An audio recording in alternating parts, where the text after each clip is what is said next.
Ya estamos con Gustavo Licandro, primer vicepresidente de la Cámara de Comercio y Servicios. ¿Cómo le va? Buen día. Gracias, Gustavo, por venir. Gracias por la invitación. Bueno, el PIT-CNT presentó su plataforma programática para el próximo quinquenio, lo hizo en el Teatro El Galpón y tiró propuestas que eran previsibles. En cuanto a empleo y salarios, el documento de la Central Obrera incluye la reducción de la jornada laboral de 8 horas y el incremento del salario mínimo nacional a 15.000 pesos.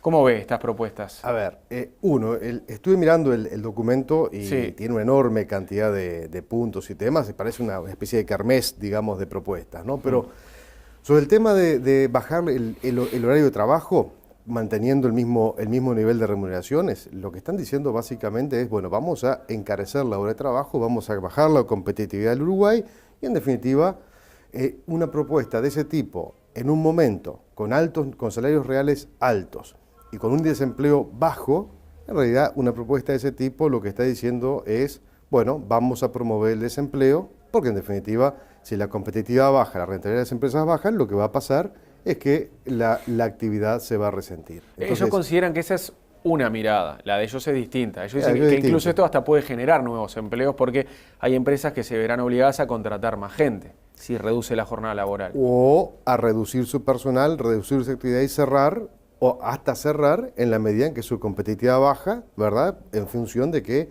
hoy por hoy el Uruguay es uno de los países que más competitividad ha perdido en el mundo en los últimos 10 años, básicamente por el comportamiento de inflación y tipo de cambio. Entonces, una propuesta de esta naturaleza, aún no compartiéndola, uno estaría dispuesto a analizarla en épocas de altos niveles de desempleo, donde claramente tendería, digamos, a una mayor demanda de trabajo.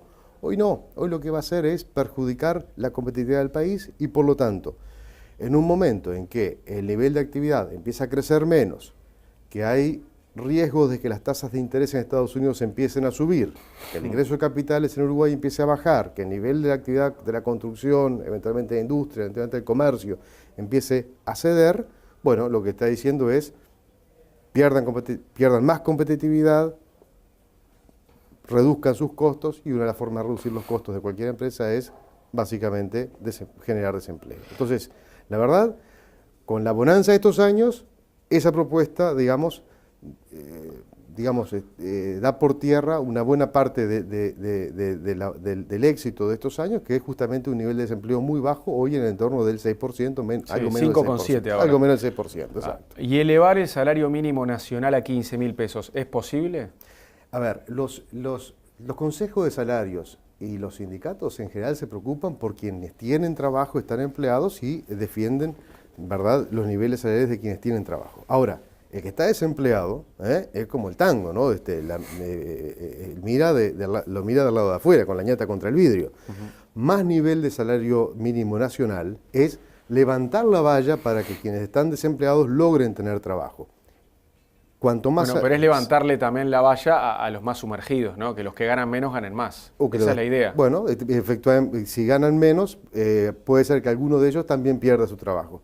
El nivel de salario mínimo nacional, los salarios mínimos por ley, lo que hacen como en cualquier mercado, ¿verdad?, es generar un divorcio entre quienes buscan trabajo en este caso y quienes están dispuestos a dar empleo. Porque si alguien está dispuesto a dar 100 pesos por debajo de lo que es el salario mínimo nacional, no va a poder contratar a la persona que hoy está desempleada. Cuanto más libre sea este mercado y cualquier otro mercado, más chances de tender al mayor nivel de empleo lo más rápido posible. Entonces, nuevamente, aumentar el salario mínimo nacional hoy con bajísimos niveles de empleo es promover el desempleo. Y cuando tengamos algún problema de actividad y el desempleo sea mayor, lo que va a pasar es que eso se transforma en una valla más alta para que la gente vuelva a trabajar. No tienen éxito al final. Así como el PIT-CNT se metió en la campaña y hoy sí, efectivamente, la verdad, por más que ellos digan que se mantienen independientes y defienden los derechos de los trabajadores, hoy uno ve al PIT-CNT y es un brazo del Frente Amplio en la campaña o un brazo de la izquierda. También las cámaras parecen un brazo de los partidos tradicionales. ¿Cómo manejan ustedes el tema de la campaña electoral? ¿Y cómo lo maneja usted, que fue asesor de la calle, que fue subsecretario de Economía del Partido Nacional? A ver, las cámaras empresariales, por lo menos la Cámara de Comercio, que es la por la cual puedo hablar, está al margen de la campaña electoral, por cuanto en definitiva, primero está invitando a todos los candidatos. Hace pocos días estuvo el doctor Vázquez con su equipo de asesores y el actual vicepresidente Astori en la Cámara.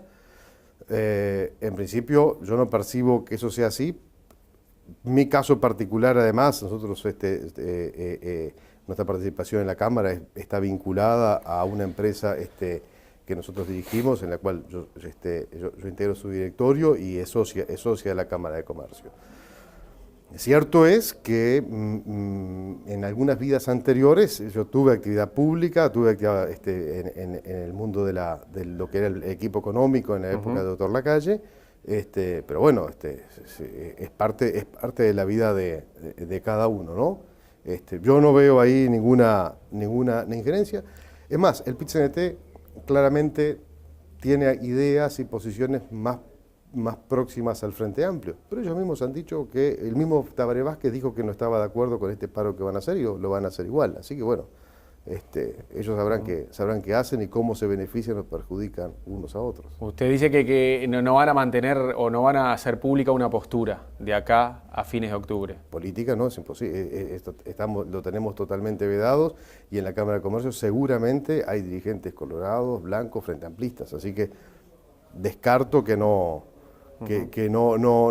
eso no va a pasar ni en la Cámara de Comercio y seguramente en varias otras cámaras, ¿no? ¿Qué opina Licandro de los consejos de salarios hoy, que ya están instalados, a tal punto que la que sería ministra de Economía de la calle Pou, Azucena Arbeleche, dijo que los mantendría, si ella es ministra? A ver, todos los candidatos están diciendo que van a mantener los consejos de salarios. La Cámara de Comercio como tal lo que hace es darle el mejor asesoramiento a sus afiliados en las negociaciones salariales en el marco de los consejos de salario, que es lo correcto, es lo razonable. Esas son las reglas de juego, eso es lo que ha determinado el gobierno a partir del año 2005 y eso es lo que hace la Cámara de Comercio y hacen las demás cámaras, a colaborar al mejor resultado de esas negociaciones para sus asociados. Una pregunta diferente es a Gustavo Licandro personalmente, digamos. Sí, a usted le estoy preguntando. Ahora Licandro, no a la Cámara. Yo creo que para el país los consejos de salarios lo que generan, y más estos consejos de salarios tal como funcionan hoy, tripartitos donde participa el Estado, ¿verdad? Lo que genera es una enorme rigidez en el mercado laboral. Yo creo que si se hubiese mantenido la estructura anterior, sin consejos de salarios, los consejos de salarios hubo un proceso por el cual se eliminaron en los años 92-93 y dejaron de funcionar. Podemos hablar de cómo fue ese momento, esa decisión. ¿Los eliminó usted entonces? Yo participé directísimamente en la eliminación de los consejos de salario y el resultado fue que los salarios reales siguieron creciendo y el desempleo siguió bajando.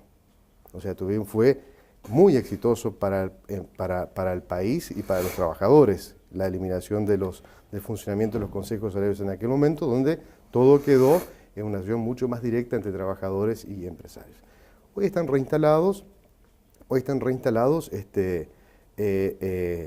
con la participación del Estado, que eso incluso tiene alguna observación internacional de si está bien que funcionen como funcionan actualmente. De todas formas, lo que yo creo es, con el fuerte ingreso de capitales que hubo, con los mejores 10 años en términos de precios internacionales, en términos reales de los commodities que Uruguay exporta en los últimos 100 años. O sea, esta bonanza de estos 10 años es comparable a la bonanza que tuvo Uruguay, Argentina, esta región, en la guerra del 14, cuando los precios internacionales llegaron a los niveles máximos que habíamos visto hasta ahora, y a un fortísimo ingreso de capitales que explica buena parte de lo que es el Uruguay hoy. El puerto, el Palacio Salvo, el Hotel Carrasco, las grandes avenidas de Uruguay. Bueno, hoy pasamos por 10 años muy parecido a eso, con lo cual mi opinión es que los salarios hubiesen aumentado también fuertemente, quizás algo menos que lo que finalmente aumentaron, admito, y el desempleo estaría más o menos en los mismos niveles que está hoy, pero con un nivel de flexibilidad mucho más grande que le permitiría al país adaptarse mucho mejor a una eventual caída del crecimiento de la actividad, a un menor nivel de ingreso de capitales. Pensemos que hoy Uruguay está con un ingreso de capitales que duplica el histórico. O sea, en Uruguay siempre hubo ingreso de capitales, más o menos del entorno del 2,5-3% del producto. Estos últimos años hemos tenido un ingreso de capitales de 6 puntos del producto por año. Es espectacular.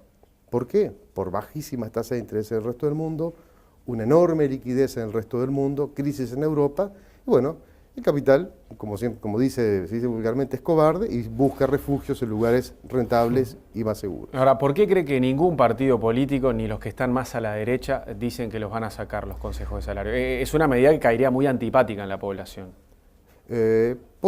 Posiblemente por eso mismo es que nadie conteste en que se podría pensar en la alternativa de eliminarlos o por lo menos reducir la importancia que tienen hoy en todo el proceso de negociación. Otra propuesta que he escuchado por ahí, creo que no está en la de estos días, pero que he escuchado por ahí, es la posibilidad de hacer negociaciones por cadenas productivas en vez de por sectores. O sea, reducir la cantidad de consejos salarios y hacerla por cadena de actividad.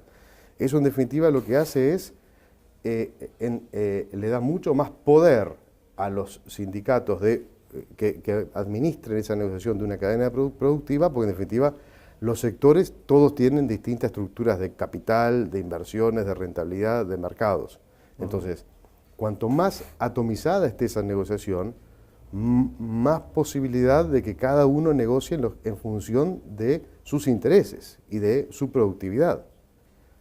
Cuanto más unificada esté esa negociación, más rígido es y seguramente habrán sectores que quedarán más perjudicados y otros menos perjudicados y obreros que van a ser perjudicados y otros beneficiados. Entonces, libertad comercial, libertad de decisiones implica no solamente poder elegir la marca del televisor que uno compra, es también poder negociar con los patrones y con las empresas, digamos, en función de la productividad y la eficiencia de cada uno.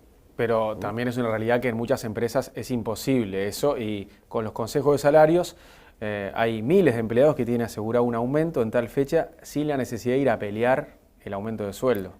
Eso es un logro para los trabajadores. En Chile es exactamente lo opuesto. En Chile no existen consejos de salarios, hay libertad de negociación salarial con gobiernos de izquierda y es el país que ha tenido estable el nivel de desempleo más bajo, ¿verdad?, en las últimas 2 décadas, por lo menos. Eso que tú estás diciendo, que es un lugar, digamos, uno escucha esa afirmación, es un lugar común que no tiene tanto sustento. O sea, hay ejemplos del opuesto que funcionan espléndidamente bien. Pasa que hay patrones y patrones. O sea, en algunas empresas no se puede dialogar. Y hay empleados y hay empleados, pero cuanto más libertad haya, más chance tiene el empleado de defender la calidad de su trabajo. Sí, pero más poder tiene el patrón también, cuanto más libertad haya. Depende de los mercados y depende del sector. A ver, una linda discusión que anda por ahí es el tema de que todos hablan de introducir la variable productividad en las negociaciones salariales. Introducir la variable productividad con las negociaciones tan concentradas es muy difícil. El que puede negociar productividad es el empleado con su empleador, porque son los que saben efectivamente, es la única productividad que realmente se puede negociar, que es la de cada uno. Si no, negocia un criterio de productividad y en esa media van a haber más trabajadores y menos trabajadores, o sea, más gente que quiere trabajar más y algunos que hacen un poquito más haraganes. Y bueno, y entonces en ese marco me parece que tampoco es justo que quien trabaje más, digamos, beneficie a quien no lo quiera hacer. Pero bueno, es parte de la discusión. Hoy día esta discusión no está puesta en la cosa pública y está bien, digamos, si todos son contextos en que hay que mantener los consejos salarios, algunos mejorarlo, algunos cambiarlo, algunos no, es una decisión que está tomada y desde el punto de vista de las empresas, ese es el marco de referencia, tienen que adaptarse a ese marco de referencia, porque ese es lo que resuelve el gobierno, ¿no?, que es la administración y el parlamento, y bueno, y en esas reglas de juego hay que moverse.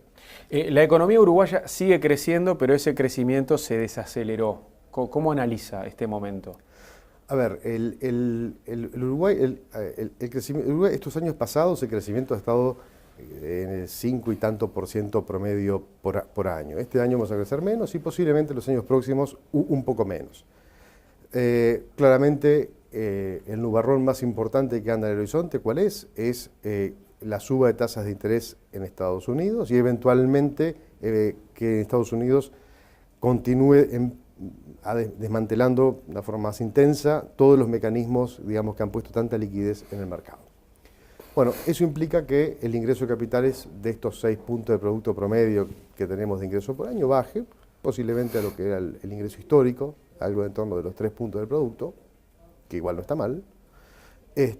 Y eso implica entonces menos financiamiento para distintas actividades. Uno de ellos es menos financiamiento para lo que es crédito-consumo, que ha volado en estos últimos años y explica que el nivel de consumo del Uruguay, que históricamente fue 65-70% del Producto Bruto Interno, hoy está en torno al 90%.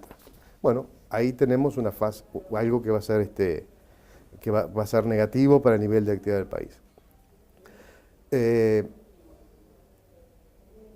Cuando el nivel de actividad tiende a aflojar, o por lo menos a crecer menos, hay que tener un particular cuidado con el tema fiscal. ¿Por qué? Porque los ingresos tributarios de Uruguay están altamente ligados al nivel de actividad. IVA, impuesto de renta, IMESI, impuesto de renta son todos los impuestos de renta, ¿no? IVA, IMESI, bueno, y aranceles, porque las importaciones generalmente también están vinculadas al nivel de actividad, porque básicamente es bienes de consumo para que la gente compra en Uruguay o bienes de inversión que se invierten en Uruguay. Entonces, un deterioro, un enlentecimiento del nivel de crecimiento implica un enlentecimiento en la recaudación, posiblemente mayor. La elasticidad de recaudación es 1.1, 1.2, o sea, si cae se frena el nivel de actividad, se va a frenar más el nivel de recaudación. Si usted tiene atado los gastos públicos, digamos, o tiene una línea de crecimiento, como la hemos visto estos últimos años, que el gasto público ha crecido, digamos, de una forma bastante inusual, ¿no? O sea, en los últimos años el crecimiento nominal del gasto público está en 17, 18, 19%, o sea, un crecimiento real de repente, casi en torno a un 10%, ¿no? O sea, hay una incontinencia fiscal bastante marcada.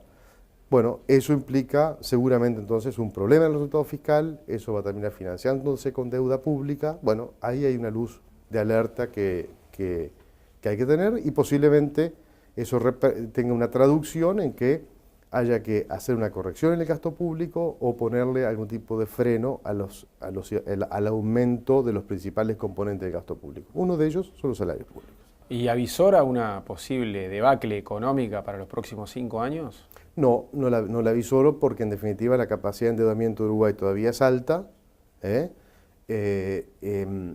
Lo que sí creo es que si los problemas de la economía que puedan haber en Uruguay se van a traducir básicamente en un crecimiento del nivel de desempleo y eventualmente si no hay una corrección en lo fiscal, en un aumento del endeudamiento público. Pero si me pregunta, la variable que más me preocupa sería empezar a ver en los meses que vienen, en los años que vienen, un desempleo creciente por la rigidez del mercado laboral, ¿verdad? Y bueno, y porque la economía, digamos, hasta que no recupere su competitividad, ese riesgo va a ser alto, ¿eh?